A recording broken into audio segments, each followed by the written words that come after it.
امام ابو حنیفه رحمت الله علیه، پیشوای ما و شما که همه ما میگیم مذهب از کی داریم؟ از امام ابو حنیفه رحمت الله علیه.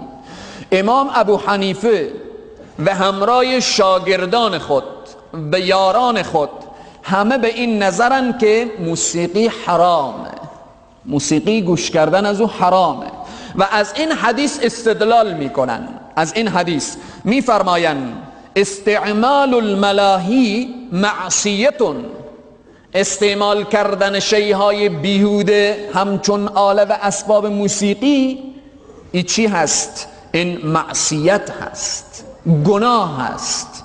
و ادامهش میفرماین والجلوس علیها فسق، کسی که در مجلس آله و اسباب و ساز و سرود و رقص و پایکوبی بنشینه او جلسه فسق هست، جلسه فسق.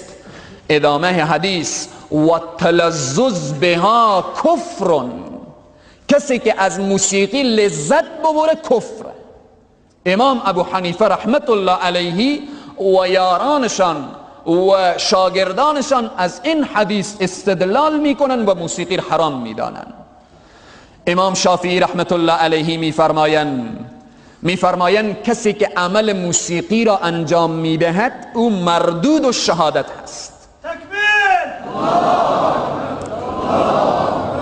کسی که به موسیقی کار میکنه و عمل موسیقی رو مینوازه شهادت از او پذیرفته نمیشه نزد قاضی. وقتی بخوان بگن برو 2 نفر آواز